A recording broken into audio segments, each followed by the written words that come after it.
Okay. Dunay usa ka lola, Aha. 80 years old, mi-appeal siya og Miss Universe South Huh? Korea. Pwede day? Pwede. Kaya actually, gitanggal naman nila ang age limit, no, sa Ay, Miss pwede pala Universe karon. Pwede ba ka? Pwede pag yun kaayo. Mag-believe gani ko, abs. Wala na siya. Mao kini si Choi Sun-hwa.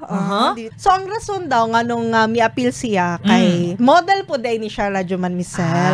Pero nahimo siyang model at the age of 76. Oh! So late bloomer gyud si mommy inana. Ingon pa gani sa interview sa diri katong naibalan doon niya nga gitanggal na daw ang age limit.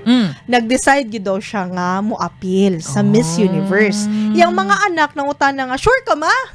Ana gyud pero at first medyo pero at the same time nanin sila sige ma kung asa ka happy go for it. Sana all nga na mga anak ba. Kana ipadala day niya ang mga photos dito sa Miss Universe sa South Korea. Although of course makauban niya mga batanon man gyud no. And ingon gyud siya nga although dili naman gyud ko kasing kaedad nila pero kung kasing experiences sa kinabuhi maoy akong ikalamang kumbaga. Daog siya, abs. Wala pa. Wala pa.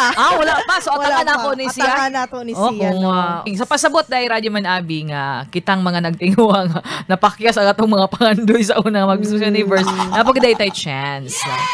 Kabalo ka Radyo Man Misal, namagoy mga inahan nga na sila yung mga damgo sa kinabuhi but giset aside nila kini kay giuna nila ilang pamilya, di ba? May mga inana nga ay kalimtan na nila. kalimtan ilahan lang gipadaplin. Padaplin na lang kay prioridad na ko kung anak, prioridad na ko kung bana, inana. Yes. So, in which mao manggid dapat. Yes.